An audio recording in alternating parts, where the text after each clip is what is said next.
వచ్చారు hospital bus ఎక్కే పరిస్థితి కూడా లేకుండా నన్ను ఎత్తుకపోయి బస్ లో కూర్చుండబెట్టారు అలా అన్ని హాస్పిటల్ తిరిగితే ఎవరు కావన్నారు. లాస్ట్ ఒక ఆయన ఆస్ట్రేలియా నుంచి వెస్ట్ మారేడుపల్లికి ఆయన 1 year కోసం 1 month ఇస్తాడంటారు. డాక్టర్ ఒకసారి ఆయన వచ్చినప్పుడు కలవండి, ఒకసారి ఇన్ని ఖర్చు పెట్టుకున్నారు కదా ఇది కూడా ఒకసారి చూడండి అంటే ఆయన 5,000 ఫీజు అంటే సరే అని పోయి ఒకసారి పోయినాము. ఆయన చెక్ చేసిన తర్వాత నరమ్స్ 2 డ్యామేజ్ అయిపోయినాయి, ఒకటి మాత్రం చిన్న కొట్టుకుంటుంది, దానికి ఇంజెక్షన్ చేద్దాం 25,000, దాని ఫాలోఅప్ లో చూద్దామని ఒక ఇంజెక్షన్ చేశాడు. 1 week తర్వాత దాని మూమెంట్ పెరిగింది, ఇంకా పెరిగిన తర్వాత ఇంకోటి చేద్దామన్నాడు. అట్లా 1 month లో 4 ఇంజెక్షన్ చేస్తే అది ఊర్లో మూమెంట్ పోయి దానికి టచ్ అయ్యి బ్లడ్ సర్క్యులేషన్ రన్నింగ్ అయింది, దానివల్ల ఒక కన్ను సెట్ అయ్యింది. ఆయన 1 year వచ్చేవాడు పాము. 17లో వచ్చిండు కలిసిండు, 18లో కలిసిండు, 19 ఎండింగ్ లో కరోనాలో చనిపోయాడు పాము డాక్టర్ ఆస్ట్రేలియా. అలా నాలాంటి వాళ్ళకి ఇంకెవరైనా హెల్ప్ అవుతుండేమో అనుకున్నా కానీ ఎందుకనంటే అది ఎక్కడి నుంచో రావడం మన చూడు నీకోసమే ఆయన వచ్చినట్టు అనిపిస్తుంది నాకు చూస్తుంటే. ఎందుకంటే మన లోపల సంకల్ప బలం, మన లోపల స్ట్రాంగ్గా మనం ఉంటే ఆ సమయంలో వాళ్ళంట గురువులు కానీ వారు మన సైట్ ఇచ్చేవాళ్ళు కానీ ఆ సమయంలో వాళ్ళు కనెక్ట్ అవుతారంట. ఎందుకంటే మనకి అవతార బాబా ఒక ఆయన శిష్యుడు విచ్చేశ్వర గురుజీ అని చెప్తాడు, ఆయన చెబుతారు అనమాట. అంత గొప్పతనం ఉంది. నువ్వు కానీ ప్యూరిటీగా నీకు అవసరమైన కానీ కనెక్టింగ్ అయితే అది ఆ క్షణంలో మనుషుల్ని తయారు చేస్తుందంట. ఎందుకనంటే మా జీవితంలో జరిగిన సన్నివేశం ఏంటంటే, ఒక రాజు మాస్టర్ దగ్గరికి రాజు మాస్టర్ కొడుకు నరేష్ అప్పుడు ఉన్నాడు కదా, చిన్న నాకు గొర్రెపిల్ల కావాలన్నాడు. సరే మేము ఆ ఊర్లో ఉన్న కాబట్టి కొనుక్కోద్దామని మా ఊరు నుంచి ఏటపాలానికి ఒక 12 kilometers దూరం ఉంది.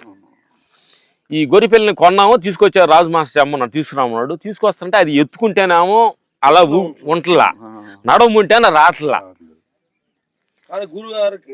తీసుకెళ్ళా అవకాశం ఇచ్చాడు అనమాట. ఆయన దగ్గర మనల్ని మనం మంచిదాన్ని ప్రూవ్ చేసుకోవాలి మేము. అసలు దాంతో అంటే ఏడుపే మా ఇద్దరికి అలాంటి ఒక ఏడుపు వస్తుంది, లాటలేదు ఎత్తుకుంటూ ఉంటలా. ఏడుతూ అలా ఉన్న సమయంలో కొంచెంసేపటికి ఖాళీ రిక్షా వాళ్ళు దాటి వెళ్తున్నాడు. వెళ్ళి అడిగితే రిక్వెస్ట్ చేస్తే రిక్షా వేసుకున్నాడు, అటు నుంచి వస్తున్నాడు. భగవంతురా అంటే దీన్ని చేర్చి అనుకున్నాను పడితేప్పటికి ఇలా పొగ చేస్తే వస్తుంది ఏం లేకుండా. అప్పుడు ఆ రిక్షా మీద తీసుకొని నేరుగా వెళ్ళామన్నమాట. అట్లా సిచ్యువేషన్స్ మాకు అట్లాంటి సిచ్యువేషన్స్ ఎన్నో తగులుతాయి. అంటే మనం కొంచెం మనం వెళ్తున్న లక్ష్యం కొంచెం ఫీట్గా ఉంటే చాలా అద్భుతం తగులుతుంది. నాకు చిన్న వయసులో ఎన్ని కూడా మనం గమనించాలి. శరణాగతి అయితే చిన్న వయసులో నేను ఒక సైకిల్ నేర్చుకుంటున్నా. మేము పనులకు వెళ్ళాము ఒక ఊరికి. మా ఊరి ఇంటి ఓనరు సైకిల్ నేర్చుకుంటా అంటే ఇచ్చింది ఆమె. వాళ్ళు ఇచ్చారు, నేర్చుకున్నా. నువ్వు సైకిల్ నేర్చుకున్నా కదా నాన్న, మా పొలంలో పసుపు ఇలాంటి పసుపు మూట ఉంది, తీసుకురాని పంపారు నన్ను. సైకిల్ ఇచ్చారు కదా అని నేరుగా పొలం వెళ్ళాను. పొద్దుగా ఉంది. పొలం వెళ్ళిన తర్వాత ఆ బస్తా ఎప్పుడైతే సైకిల్ అని పెట్టానో ఈ వెయిట్ లేకుండా ఉంటే తొక్కుతున్నా. అలవాటు కొత్తగా ఆ వెయిట్ వెనకాల అయ్యేటప్పటికే నాకు అంటే బ్యాలెన్స్ కుదరట్లా. అలా దాని మీద తొక్కుతాను. చాలా దూరం వెళ్ళాను, పడిపోయింది, 6 అయిపోయింది. ఆ మూట వదిలిపెట్టలేక సైకిల్ తీసుకెళ్ళాక నేను చిన్నవాడిని, పొద్దుపోయింది. ఒక్కడనే అంటే అసలు మన గొర్రె పిల్ల తప్పితే ఎట్లా ఏడుతూ కూర్చున్నా రోడ్లో. అంటే ఇట్లా బాటలో కూర్చున్న తర్వాత అప్పుడు ఎడ్లు బండి అతను మా నాన్నకి ఫ్రెండ్ అలాగ రూట్లో వస్తున్నాడు.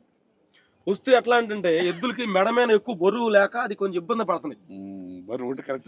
సెట్ అవుద్ది కరెక్ట్గా. ఏంటి అటు కూర్చున్నాం అంటే ఇట్లా సార్ ఇట్లా సైకిల్ తీసుకెళ్దాం అనుకున్నాను, నాకేం తొక్కటం రావట్లేదు, ఇది తీసుకెళ్ళకుండా వెళ్తే వాళ్ళు ఏమంటారని ఇట్లా ఒంటరి కూర్చున్నాను. అప్పుడు అన్నాడు, నేను వాటి మీద 80 బరువు కోసం ఎదురు చూస్తున్నాను, ముందు వెయిట్ వెనక ఎక్కువ మెడ లాగేస్తుంది.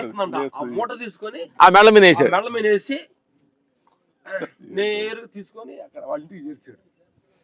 అప్పుడు ఎప్పుడు భగవంతుడు మన మన మన మన గాథని ఎంత స్పష్టంగా అర్థం చేసి ఆ సమయానికి చేర్పడతాడు. అట్లా జ్ఞానులు కూడా అట్లా అమాయకత్వం. మనం ఏంటంటే నిజంగా శరణాగతి అవ్వాలి. అంటే అమాయకతనం మన కర్లింగ్ తోడు ఉండకూడదు. నమస్తే. అట్లాగా అంటే ఇప్పుడు నీకు కూడా కొన్ని విషయాలు ఇప్పుడు కృష్ణకైనా కానీ వాడు ఒక ఇండిషన్ వేసాడు, కృష్ణ కూడా సెట్ అయ్యింది. మళ్ళీ షూటింగ్ చేస్తానని లేదు. వాళ్ళు ఈ కృష్ణకి డిఫరెషన్ అయినప్పుడు నేను ఎక్కువ డిఫరెషన్కి వెళ్ళా. అక్కడ జరిగిన సిచ్యువేషన్ ఏంటంటే అప్పుడు నవకాంత ఆగిపోయాడు కంపోజ్కి. సరే కృష్ణ మన కంపోజ్ చేస్తాడన్న సమయంలో కృష్ణకి ఈ ప్రాబ్లం జరిగింది. ఈడేమో నేను షూటింగ్ చేయని అడం తిరుగుతున్నాడు. అప్పుడు నేను మొత్తం ఫోకస్ అయినందువల్ల నాకు కొంచెం నేను బ్లడ్ నాకు 7కి వచ్చింది. నడుస్తుంటే నడవట్లేకపోయి ఏంటంటే ఈ టెన్షన్స్ వల్ల నేను ఇంత ధ్యానం చేస్తున్నా కానీ బ్లడ్ క్వాలిటీ నాకు తగ్గిపోయి, అంటే షుగర్ బీపీ టైం రాలేదు కానీ బ్లడ్ క్వాలిటీ తగ్గి అప్పుడు డిఫరెన్స్ బ్లడ్ ఎక్కి వచ్చేసింది అనుకో చెబుతున్నా. అట్లా మనుషులకి ఏమైంది జరుగుతుంది అనమాట. Okay, thank you. అందుకని ఎవరికో డిఫరెన్స్ కలవద్దు. Thank you. డైరెక్టర్ వచ్చాడు.